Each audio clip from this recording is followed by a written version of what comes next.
Anantapuram rural development trust కి విదేశీ నిధులు రాకపోవటం వెనుక సీఎం చంద్రబాబు కుట్రలు ఉన్నాయని ప్రజా సంఘాలు మండిపడ్డాయి.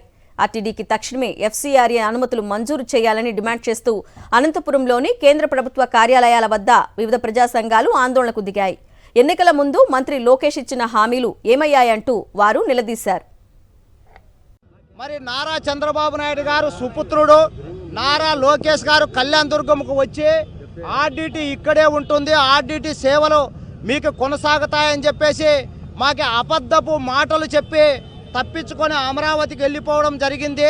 మరి అదే క్రమంలో బీజేపీ మంత్రి అయినటువంటి సత్యకుమార్ గారు ఇంతవరకు ఆర్డీటీ గురించి ఏ ఒక్క మాట మాట్లాడిన సందర్భం లేదు.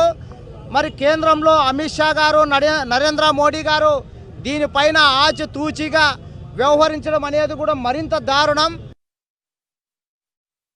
ఈ జిల్లాని ఉద్ధరించిందన్నా, ఈ జిల్లాలో అభివృద్ధి జరిగిందన్నా, ఈ జిల్లాలో వెనకబడినటువంటి వర్గాలు ఎస్సీలు కావచ్చు, ఎస్టీలు కావచ్చు, బీసీలు కావచ్చు, తదితర కులాలు ఇవాళ విద్యలో కావచ్చు, క్రీడలో కావచ్చు, మరి ప్రధానంగా ఇల్లు లేనటువంటి నిరుపేదలకు ఇల్లు కట్టించిందన్నా, రైతులకు మరి ఇవాళ కుంటలు తవ్విందన్నా, చెరువులు తవ్విందన్నా, ఇవాళ రైతులకు సంబంధించినటువంటి అన్ని రకాల పరికరాలను అందించి వ్యవసాయానికి తోడ్పాటు అందించిందన్నా.